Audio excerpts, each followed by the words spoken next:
Welcome to the Clean Library Podcast, where content meets conscience. We believe there are millions of you readers out there desperately searching for a better way to find clean content. Each episode, we will introduce you to a new author of clean books, giving you, your family, and your friends clean options. Hello, everybody, and welcome back to the Clean Library Podcast. We are so excited to start Season 2 and jump in, get to know a lot of new authors this year. So thank you for being here. Today we are with special guest author Sofia Simpson. Sofia grew up moving constantly, never in one place more than 3 years. There was plenty of time to daydream during long car rides. College finally gave her a chance to study what she had always dreamed of doing, writing her young adult fantasy stories. She obtained a BA in journalism, married her handsome husband, and had 2 amazing sons. She's also the proud mother of a fluffy, not fat, cat, and a 100-pound dog who loves to chase said cat. A big believer in dreaming big, Sofia loves speaking to youth, encouraging them to find hope no matter what their life looks like. And Sofia is a daughter of the Lord first and foremost and finds inspiration with the stories like King David and Esther. Sofia, welcome and thank you for being with us today. Yeah, thanks for having me. This is great. Absolutely. So before we jump into getting to know you, we're going to read your 2 truths and a lie, and I'm going to introduce you to our scorekeeper. So usually I'm with co-host Brock, and we actually have a little contest going and keep score on who guesses the lie. Last season he won, so we're starting over. So we're 0-0. See if I can get ahead this year. Okay. All right. So first, I am learning to speak and read Greek. Second, I have been to 20 countries. And third, I am planning a Valentine's teen ball where everyone leaves with a clean book. That sounds like fun. All right. So we'll see if during our conversation I get any information that'll help me guess which one is the lie as we go. Okay. All right. So let's start out by telling us, in your bio, you said this is something that you've always dreamed of doing. What inspired this dream? Why did you want to write stories? Honestly, I was working at a public library and I'd already gotten my degree in journalism. Decided I did not want to write short fiction or short stories or short anything. I liked the longer stories. But I was working at this public library as a teen librarian, and all these books were coming in full of just graphic sex, language, violence.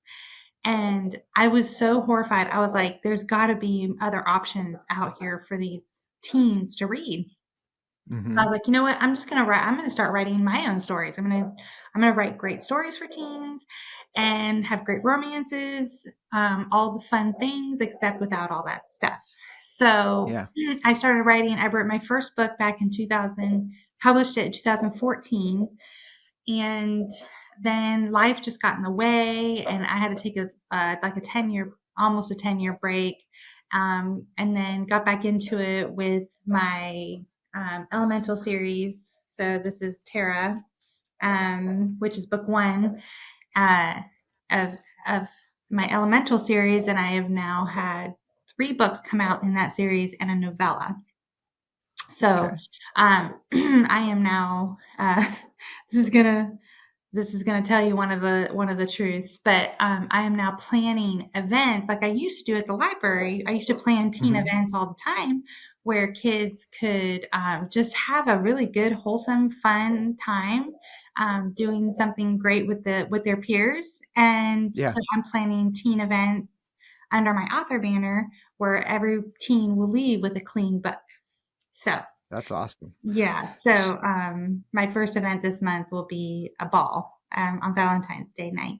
So So do you have help with like your city or your local library to help you sponsor these, or how are you making no, this happen? I asked for private donations, and I'm ticketing the event so that I Okay. can because I have 5 signing authors and 3 booksellers that are going to be there providing these books, and I'm ticketing the event, it's $20 a ticket, and then part of the ticket will go towards the book fee, the book cost, and then the other part will go towards the cost of the putting the event together.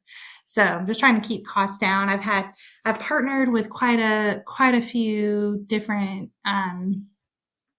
businesses to give me discounts, like a ballroom dance instructor who's going to give me a discount on teaching the kids all the fun dances. And Yeah. yeah, so a plant company, because it's a garden theme, and so I'm going to rent. She's giving me a discount on renting plants for the night. So yeah, so I've had a lot of help. I've had a lot of help. Yeah. That sounds really cool. And planning that type of thing is a lot of work. Mhm. Um, so that's really cool that you're doing it. Are you getting some good response from the youth in your Well, area? I just actually 2 days ago put out the flyers for this event. Okay. I'm posting them in different schools and at coffee shops and places all in downtown, my downtown local town, Lakeland. Um, so I haven't checked today to see if anybody has bought any tickets, but I just really started marketing it now. But I've been telling people about the event, and I've heard a lot of really good responses. People are really excited. That's awesome. And there's just because there really isn't a lot of those types of activities anymore for teens to do. Yeah. It's hard to find good stuff like that. Um, I know my kids are now past the teen phase, but they were always complaining that there's nothing fun. They didn't want to go to the school sponsored events because it was felt like being at school again, and it Yeah. just that was like their main complaint wherever we were living at the time was there's just nothing for teens Mhm. that's that's fun to do. So that's really cool. I hope it goes really well, and Yeah. that it becomes a thing. It becomes something that kids look forward to Yeah. I'm and want to hoping participate in. I'm hoping to work up to 4 events a year. I'm calling it Hmm. Kisses Only Teen Book Events, and so they'll all these Okay. events will be based on a book, and a book will be the theme. The theme of this book is Stephanie Garber's Once Upon a Broken Heart, so it's called the No Broken Hearts Teen Ball. Okay. And yeah, so that's my goal, and maybe even a book club for teens. That'd be really fun. I just miss working with the teens in my area, Yeah. and just miss being around them, and they're just so infectious and full of life. And Yeah. I'm pretty young at heart too, even though my kids are 21 and 18. I feel like I'm still a teenager at heart myself. So Yeah. That's awesome. So tell us about this series that you've published. yeah, so Terra is earth, wind, water, and fire users. Okay. And so to sum up the book one in one sentence, as one of Earth's guardians, a girl finds herself in a bond that might be the death of her. So she's an earth elemental. She finds she has a bond with a fire elemental, and they're each other's worst enemies. So she's thrilled. He's not. I mean, no, he's thrilled. She's not. Okay. And so it's their story. Book one is their story, and then book two moves into a crazy road trip where they have to cross all the clans, all the elementals are divided. And so they fight over their boundaries. So whenever they cross into another clan's territory, there's always conflict. So they're Okay. having to cross all these boundaries to get to this off the grid community. They have to find a safe place. And they're going to an upper Manitoba, Canada. And so on their way there, they hit all these problems. And then they get to this off the grid community, and there's a guy there who's a mixed elemental because a group, there's a group that if there's like an earth elemental and a fire elemental that get married, they're worried that they're going to match the prophecy, um, Okay. fulfill the prophecy, and so they kill off anybody who get any couples that are two different elements. So Yeah. there's this off the grid community in Canada, and um, there's couples hiding there from this group that have kids, and so these kids have mixed elementals. They're not only earth elementals or fire elementals, they could be both. So there's a guy in this community who's a mixed elemental, and he doesn't care that Vela has a bond with her soulmate. He wants her for himself. So then a love triangle is introduced in book 2. And then book Okay. 3, she chooses her guy when she gets lost in the woods with this guy, and Link is trying to find her, and it's this whole story of him trying to find her, and before she does anything she'll regret. Right. So, and I'm writing Cool. book 4 right now. So book Yeah. 4 will be out in June, and that'll complete the series. I do have a companion novel that I'm writing. But it's I've presented it to my writers group, this companion novel, and I feel like it's one of those touchy subjects that I could maybe ruffle some feathers. So this companion, and maybe you can tell me, are you a writer as well? Are you a writer? Yeah. Uh-huh. Okay. Yeah. So so the story is this human has spina bifida, which is Okay. a condition she's born with, a malformation of her spine. But it's low enough on her spine that she can walk with the aid of crutches. Okay. You meet her in book 1, and in this companion novel, she ends up under the care. Well, after she witnesses elementals doing their magic, doing their powers, and so they have to give her this poppy seed formula to erase her memories. But the Okay. problem with that, so the main character's brother comes along and he's the one who administers the poppy seed formula. But the problem is she takes so many medications that it counteracts the effects of the poppy seed formula. So it doesn't work on her. She remembers everything, but she's terrified to tell anyone that she remembers Mm-hmm. everything, because she's afraid that they'll do it to her and her mother again. So, and it's a very hard uh, powder to take. It causes seizures and convulsions, and so that was really hard on her body, and so she Yeah. doesn't want to take this again. So anyway, so Drew thinks that she forgets about him, and really she doesn't. And so he ends up being she ends up being under his care in this clinic that is state of the art, like heat therapy that can make her more mobile. It's not going to Okay. cure her, but it will help her mobility. And so he's a medical student, and he's trying to get clinical hours. So he's working there, and she ends up under his care. So they're thrown together. Well, sparks fly, and they end up having a connection, and he ends up wanting to heal her. And that's like taboo. You don't heal Right. humans, you heal only elementals. You can't let humans know about their powers. So, my conflict is that presented the story to my writers group, they they're like, why would he heal her and not other humans, and why is she so special? I'm like, well, he fell in love with her. Like, Yeah. is that not reason enough?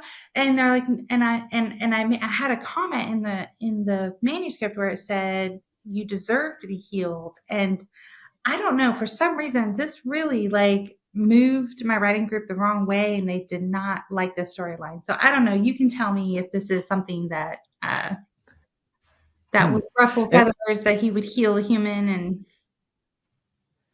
interesting. I no, I don't see. I mean, that was the first thought that I have. If he fell in love with her and he has the power to heal her, of course he would want to. right. Um, I can definitely see a great storyline where other elementals don't want him to, or he has to fight, or they have to hide, or That's exactly what happened. however you Yeah. happen. Yeah. Yeah, that's exactly what No, happened. um, Okay, well, I don't. that makes me feel a little Yeah. bit better, because I was afraid to put this out there when I got my writing group. My writing group that I'm in, though, to be fair, is not a Christian writing group. These are people of all walks of life that come in there, Okay. and so I get a lot of different world views. Um, Sure. so I don't that might be why. That might be why I got that reaction. But I was really surprised. I was really surprised. Yeah. And I don't want to And then be bad, you know.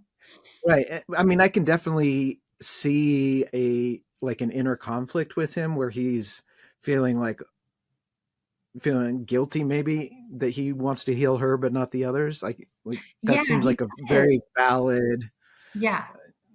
yeah, very valid plot line or Okay.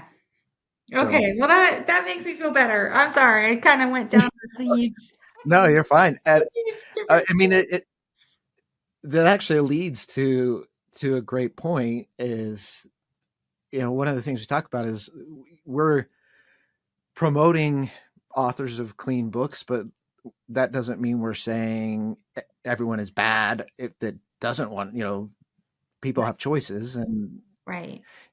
and I think that just shows that in this storyline there are going to there will be people who connect with it and like it and people who don't, and that's okay. Mm-hmm. you know there's some very commonly popular books that people love that I don't. So, and Yeah. that's Yeah. fine, you know um Well, my uh, my main objective is just because I write for teens. I write young adult. right, But I have 35, 40, 50-year-old women and men reading my stories. So it's not like it's just for teens.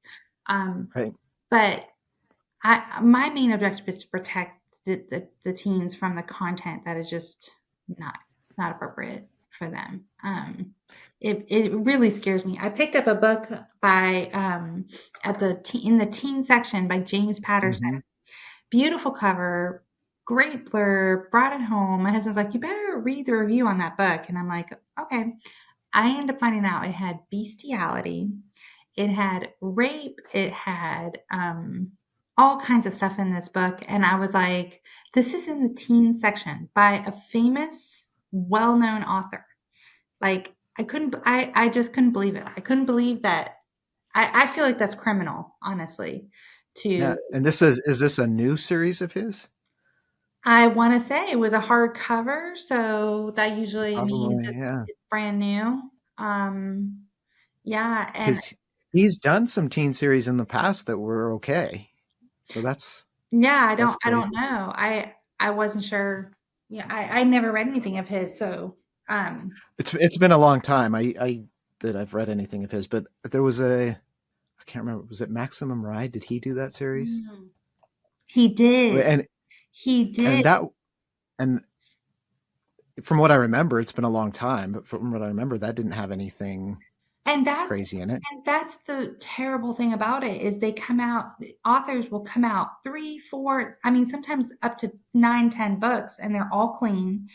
And then they suddenly come out with this book that's full of stuff. And it's like, wait a minute, you've developed a an audience of people who Right. like this clean material, and now you're gonna throw this stuff in there. So it makes it really hard to it makes it really hard for people to trust authors. Um, Yeah. you know, R- right. And like, should I feel like if I ever wanted to write a book that was definitely not appropriate for younger, that I would want to use a pen name so that they wouldn't connect it to my normal, mm, you know. hmm Uh, that's surprising that he did that, because I mean he definitely has adult books because he has a lot of thrillers and legal yeah, thrillers and stuff like that. yeah, They've got murderers and serial killers and all that stuff in it. But that's yeah. surprising that and it's a great point. I would pick it up expecting the same stuff that I've seen read from him in the past. hmm And Right, right. Now, I did not read this book, so I can't tell you if it actually had all that stuff in there. I just read reviews about it. But I mean, usually people aren't going to lie about that kind of thing. right. It's usually pretty. So how do you is that how you usually figure out whether or not a book is Yeah, appropriate to read, is by going through reviews? So I teach a class on how to find safe books for your teens in libraries and Okay. bookstores. And the number one thing I do is I go to the Amazon reviews and I look at those 1 and 2 star reviews. And I see, because that's usually where you'll find the complaints Yeah. about content. Um, and that's my go-to thing. There's also great websites out there that review these books, like Plugged In, Common Sense Media. Um, gosh, I'm trying to think. There, I have a list of like 6 or 7 uh, websites that do reviews, and so you can always save those in your phone, and then when you're in a bookstore or library, go to that page and then, plug in those Yeah. book titles and see if there's a review. Um, but yeah, usually you'll find the content, if there's disturbing content in those 1 and 2 star reviews. Or and another easy way to find these clean books is to, when you're reading the blurb, if you see words on there like spicy, sexy, sensual, uh, sizzling, Hmm. tempting, like any of those kind of, words, um, then you can pretty much guarantee there's going to be stuff in the book that Yeah. match that mood. Yeah.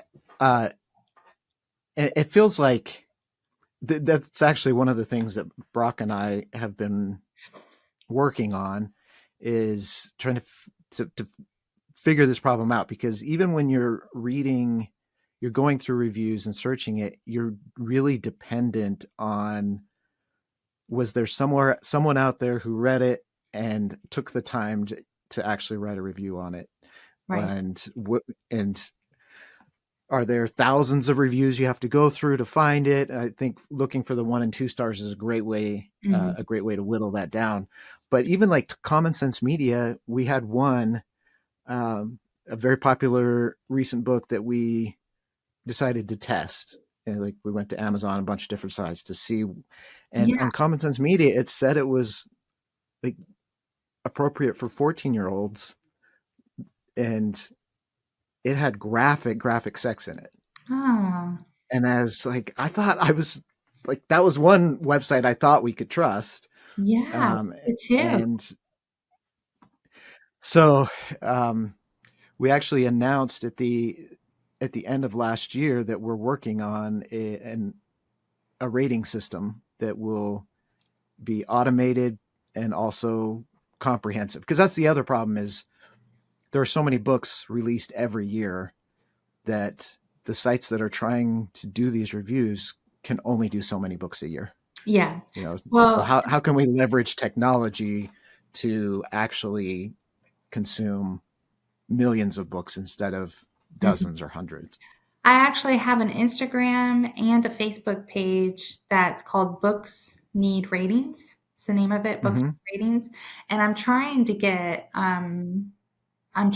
followers so that I can take this to my local media station, news station, and just I've taken it to my state senators, my state governor, and I'm like, hey, books need ratings. Everything has a rating on it. You have YouTube channels that have ratings, games that have ratings.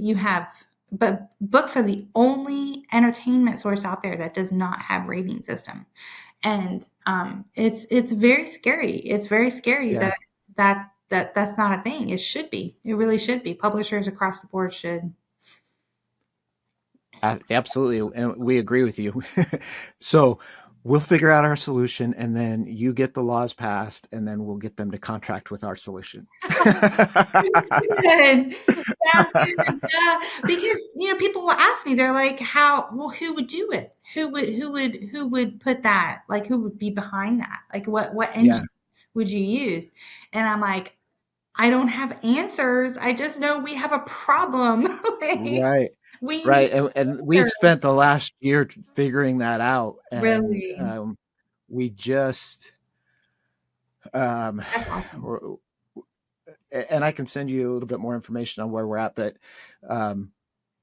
we just had a software engineer kind of test our system to see if it's workable, and it is. So now we're working on building it. That's Um, awesome. but and because the other problem we have is like they need to be, it has to be consistent. Every book needs to use the same. Hmm. It can't be biased.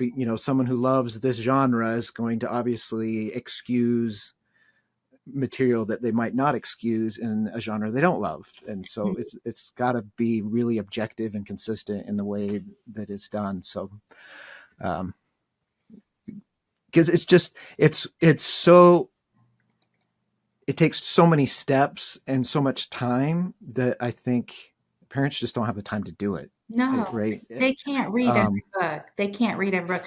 And that's why I go to homeschool conventions. I sell my books there. And I must have talked to 200 people in Atlanta one weekend. And they were like, they just looked at me and they're like, what what is safe for my kid to read? And I'm like, I said, honestly, I really understand your frustration. I really do. yeah. Because there's I mean, not only do they not have time to read these books, they may not have even time to go and search these reviews either, you know? Right. And I just don't understand why they can't put and but the problem is you have, self-published authors that are putting out millions of books a year, and Right. how will they meet that industry standard too? But there's got to be a solution. There just has to be, because kids are being Yeah. introduced to things that are way, way too mature for their brains. I mean, they market young adult fiction to 12-year-olds, 12 to 18 Right. year olds. And that's terrifying. So then you have Yes. parents that have 9-year-olds that are reading at a high school level, or 8-year-olds reading at a high school level, and they're getting their hands on these books. That's Right. that's criminal. Like, they don't need to be learning about oral sex and graphic sex and gory violence and celebrating violence. I mean, the stuff out there is just horrendous. It's horrendous. Hmm. So, and and then just from the different interviews of authors we've done, mhm, we've found that even in the like authors that say, yeah, my stuff's clean, there's a very broad spectrum of a mm, person's definition of what that means. mhm, um, mhm, so even, yeah, even to the point where I feel like if I'm recommending a book to someone else who I know wants clean, I'm like, well, yeah, but is my standard the same as theirs? Or are they going to be mad at me if I say it's clean and then according to them it's not, or vice versa? And mhm. it, True.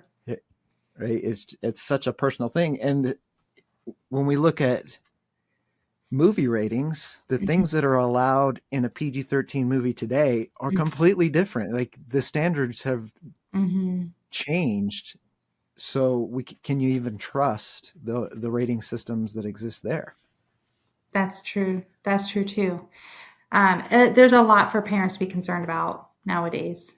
There really Yeah. is. But I I'm like I said, I want to be on the front lines. I want to be on the front lines with not only providing clean content where you have great romances. In fact, I have a retractable banner that I take to my events, and it says, "You get all the kisses, but none of the rest." And Uh-huh. and so I spell it out to people. You're gonna get kisses in my book, but that's all you'll see, and it That's will it. it honors God, and I honor God in all my stories, and the purity of marriage, and all of that. And I've had parents email me and just thank me for these stories, that they can trust Yeah. their child with my stories, that um, I'm not going to give them anything that they need to worry about. And so, Right. and in the class I teach on how to find a safe book for your child in a library or bookstore, I have like I want to make it into a PDF where I have a list of all of the authors that I know that do fall under that. Yeah. safe category. Because I feel like safe is a much better word than clean. Because like you Uh, said, clean can mean all kinds of things, but yeah. safe is kind of a stronger word. Even though clean should be what it should be. Like Right. Right. I But yeah, and we've talked about it before that like we picked the word clean on yeah, purpose because it is such a I don't know it is something that you can discuss and argue about because what does that mean? But I like safe too. That's a good one. yeah, That's very yeah. Um, so well, that's and my mission. yeah, and I mean, and then you have people who are very particular on the sexual content in the book, but don't mind language so much, or Right. don't want violence, or don't want depictions of drug use or smoking, but are okay with so you have these different categories that people are sensitive to based on their belief systems and their experiences in life. And so Well, that's okay, why it's safe from sex, but does it have this other thing in it? yeah. you know That's why it's good to know your publishers. So I also have a list of publishers that you can pretty much guarantee their books will be in that safe category, safe and clean category. Um, but I have one publisher on there that writes edgy books. And so they're going to Mhm. have the drug use, they're going to have but it's from a Christian worldview. It's not Yeah, from the worldly worldview. And there's a very big difference there because in a huge Christian difference. worldview, you're going to get redemption. You're going to get the saving grace of Christ. You're going to get that story. They might Right. have fallen into those bad habits and those problems, but there's a way to come out of those problems and be redeemed from it all. And that's what this Right. publisher does. So, Yeah, and there's it's very different when you approach a topic as this is a trial or struggle or something that you're working through, or glorifying it. right. Very different. Absolutely. Absolutely. That's the fear I have with these teens. Like, what are they being fed? What Hmm. are, and this is not just a problem with the teen books. This is a problem with adult books too, which I'm sure you've come across many of that. Um, if it's an adult book, you really need to be careful because then Oh yeah. there's no holds bar. There's no hold bar. Right. Like the fantasy section in the bookstore scares me. Frankly, it scares me because I have no idea what I'm going to pick up in that section. And I love Hmm. fantasy. So Yeah. here I have this genre that I absolutely love and that um, you've had people who have paved the way for these awesome fantasies to become like real, like C.S. Lewis and J.R. Tolkien, and you've got great authors that have written these fantastic fantasy stories, and they're in the same category as some of these books that are coming out with all of this graphic stuff, and it's like, how is this possible if these are right next to each other? I It feel don't. like they need to be in a back room behind a curtain. Well, I mean, back when there was a Blockbuster, didn't they have sections like that? Like those Yeah. those really naughty movies and stuff were in a whole different section. Yeah, And I had an author ask me to read his books to do a review, mhm, and my previous job was in law enforcement, and I did um, family and sexual violence crimes. So I've seen real life stuff, right? And this yeah, book was a crime thriller and everything, mhm, and it was so graphic. It was more graphic than reality. Like I was like, I've investigated these actual cases, and your book is more graphic than it was in real life. So I had to tell him I can't finish it. I'm like, I yeah, don't. This is worse than when I was doing it for real. like, yes, uh, right, and and my feedback to him, I said, I'm not going to leave a review because I'm not going to finish the book, but yeah, you, this is just. It's almost. It felt like you put it in there just for the sake of putting it in there. It does nothing. it doesn't add to the story. It's not necessary. Mm-hmm. It's like just you're trying to shock your reader, and well, you did, and I'm not going to finish the book, so Yeah. sorry, you know. Yeah. But I recently had someone who gave me their book to read, and she's like, she normally writes romance, but she said, I mhm, have a clean book that I just came out with. No, sweet. She called it sweet because sweet is also okay, another term for romance. That's going right, to yeah, be none of this stuff on there. And within 10 pages, I was like, I had to tell her, you can't market this as sweet. You can't. Like it's yeah, there's body descriptions in here that would not be in a sweet book. There's language, there's all kinds of stuff. So like you said, people have very different ideas of what sweet, clean reads are, yeah. and I don't know. How do you fight that? How do you combat that? Because in the romance genre, they have almost this entire vocabulary Yeah. of Yeah. peppers and spicy and Yeah. sweet and Yeah. yet it's still arbitrary. An author gets to choose which of those words they want to use. There's no control over that. There's no So industry standard. There's no industry right, standard telling them what they can or cannot say about that book. But I will. I did tell my writer friend. I said, look. I said you're going to get if you try to market this as sweet. I said, and the sweet community picks this book up. They're gonna blast you. tear you. They're Yeah, they'll they're tear you gonna go apart. after you on social media and stuff. So I said just take that sweet thing right off that description Yeah, um because that's our only defense as right. clean readers and sweet and for romance readers the sweet genre. That's our only defense is we can go on there on Goodreads and Amazon and say this, tell you what they think, and that's why those 1 star reviews are so important Hmm. because it lets readers know what that content really is, no matter Yeah. what the author says. And when I was probably early high school, teen, um, I was reading way above my grade level Mhm. anyway, but there was a guy I liked political thrillers and stuff, so it was hard to find ones that I could read. And there was a guy at church that recommended one to me that he should not have. Wow. And it was shocking as just a young kind of naive kid. Like he read this. He told me to read this.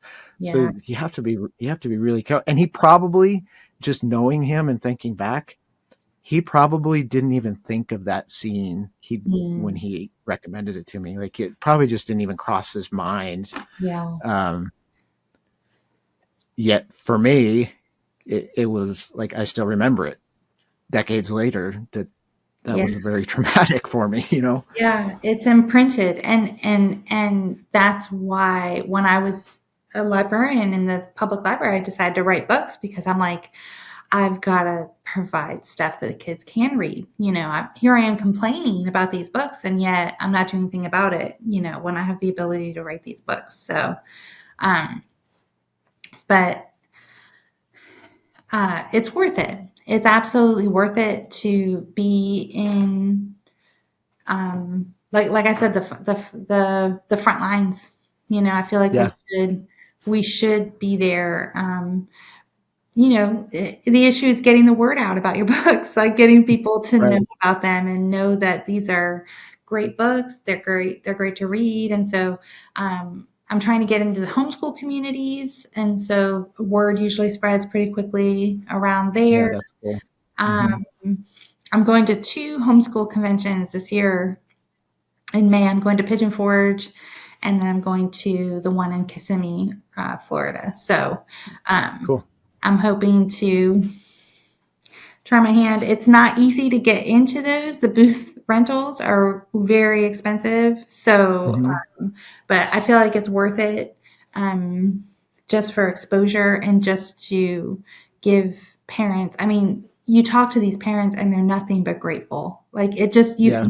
you leave feeling like you just you earned $1 million with that thank you, Right. and that's my mission. That's my goal um, to be one of those authors that you can trust, and Right. uh, and you can safely give my books to your team without any worries. Now, I will say, like, I do have elemental battles in my scenes, so it's not Yeah. like it's totally free of, maybe not questionable material, but there it's not a fluffy story, but neither is Right. Lord of the Rings. That Right. Right. has Exactly. battles there too. So I felt like it was okay to write those, and I just didn't make them gory. You know, Yeah. I'm Well, I sorry. mean, you're fine. Uh, neither is the Bible, so Right, right. um, so, how many in this series is book four going to be the end, or do you have it? Do you know how many books it's going to be? So book four will complete the series, but I do have that companion novel I told you about that's Yeah. in the series too, and then I have a novella. So there's going to be a total of 6 books in that series, in Cool. that world. So I will come So, out with. working on book four, have you found it difficult to figure out how to wrap it up? And Yeah, so you're trying to tell a really good story, but you're also wrapping up 4 books. yeah, I've never done that before. This is challenging. This is hard. yeah, So I'm already halfway through the book and I'm telling the story, trying to, have character. You're trying to make your characters still like engaging. You want to know, you want to be connected to them, but you're trying to move the story along too. So she's got to fulfill this whole prophecy and unite this entire world of elementals. They live separated, but her job right, as the chosen one is to unite the clans. So she's trying to unite all of the clans and under one banner, just as God intended for them to live. And so there's subplots going on in the story that have to be resolved too. So I'm trying right. to do the arch, and yeah, it's complicated, but and I'm not a plotter. I'm a Uh pantser. huh. So Yeah, I have not planned this story out. So I'm just praying every morning that God gives me the words and gives me the right plot for that day to finish, and yeah, and I have yeah. a deadline I've set for myself. So let's I'm in just. the same boat. I'm writing book five, and it's the final book, and I'm finding it challenging because I want to not just resolve stuff, but make it good and exciting and memorable, and Exactly. yeah, You want the reader to be turning the pages like crazy, right? yeah, and not be angry at you when they finish. Yeah. Well, I actually found there was a review that I had gotten on book 3 of my series, and she flat out said she did not like the main character. She said she found her unlikable. She found her annoying. Like she didn't agree with, and so she was really hoping that book 4 that I do a better job of character development with her. So she was actually on my street team, so I felt okay about contacting her, and I was Yeah, like, hey, would you mind beta reading book 4 before I put it out? yeah, And she said she's willing to do it. So I'm hoping she can maybe help me resolve those issues. Not everybody has felt that way, but I have heard a couple of complaints that my character might be a little whiny. So okay, I want those are things I want to iron out before I hit the publish button, you know. yeah. Have her kind of have her kind of mature and develop Yes. before it ends. Yes. Yeah, Well, she's for sure. 17, so she has a lot to learn. Yeah, And she has a big job ahead of her. So she doesn't have an easy job, that's for sure. And neither do I. Yeah, I've definitely found this final book to be the most challenging out of all of them to write. Okay. So I feel I'm your pain. I really do. I'm probably a third of the way through, I think, Okay. depending on how long it goes. But yeah, Have you it plotted started. it out? No, I'm not a plotter either. Okay. I tend to plot in my head section by section. So I Mhm. just quite haven't decided or been inspired which Mhm. direction like I know basically what I want to happen, but how to get there and stuff I'm just keep going back and forth on. Yeah. Well, that's what I feel. I love that. That's the struggle with not being a plotter, but the magic of being a pantser, the magic of writing and just coming up with a storyline, like writing a sentence and saying, and just sitting back and saying that was just amazing. I never could have Yeah, planned that. I never could have figured that out if I had sat down and tried to write an outline. That just happened organically and it happened beautifully. And so the magic of writing is a beautiful thing. That's what I love about being a pantser. So yeah, I'm hungry for those moments every time they happen, you know. yeah, for sure. I mean, I just introduced a new character that I had no plans, and now I'm excited. Yeah. So she just Yeah. came into the story, and now she's going to be a big part of it. And And that's if I had planned it, that would have never happened. right. I know. Yeah. I know. That's I the mean, and she even came to me with her name. Like it wow. wasn't even a question. Yeah. So Mhm. that is pretty cool experience. It's hard to describe that experience to It someone is who's hard. never done it. I But just call it I call it the magic of writing, the magic of pantsing. yeah, It's because it's a magical moment. It's not magic in the sense of magic. It's definitely like Holy Spirit inspired and breathed.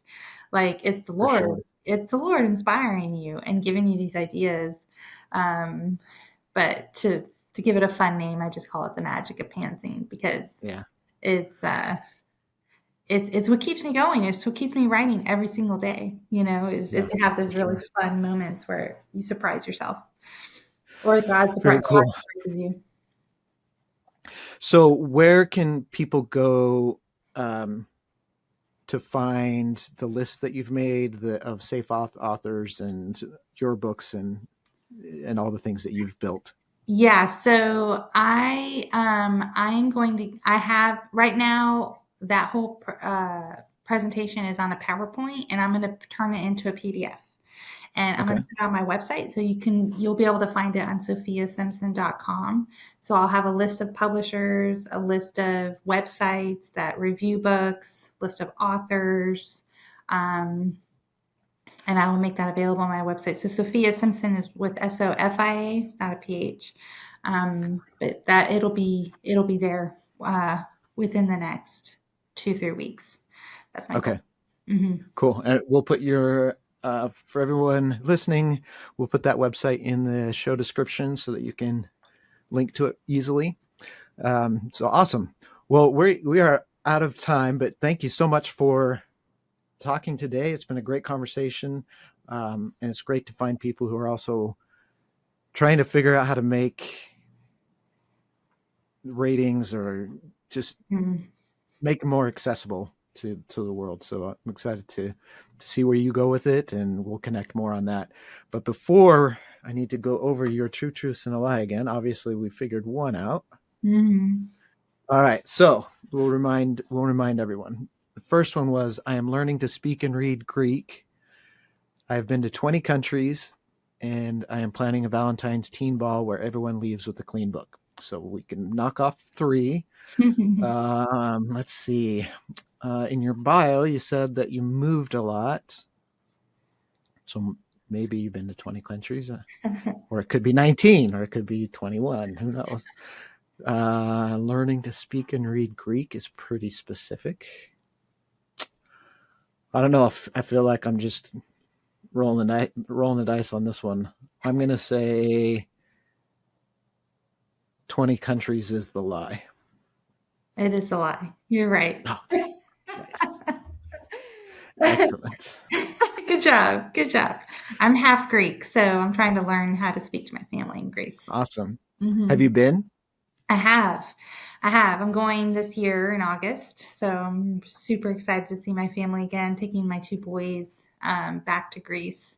And I can't wait. I have all kinds of cousins and family over there. Sweet. They live on one of the islands, or are they in the They're in Athens. main in Yeah, Athens? Okay, but they do. cool. They do have a beach house on not on an island, but on the beach. So On we the can go beach. there and enjoy the beach too.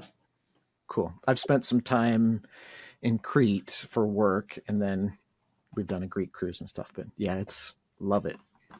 Very cool place. Yeah. Awesome. Well, thank you so much for being on the show. It's been a Thank great conversation. And for everyone out there listening, if this is your first episode, go back and listen to all of the episodes in season 1. You'll meet a ton of great clean authors. And stay tuned, subscribe, share, so that you are able to meet a bunch of new authors and find a bunch of new books that you feel safe to read. So thank you for listening, and we'll catch you next time on the Clean Library Podcast.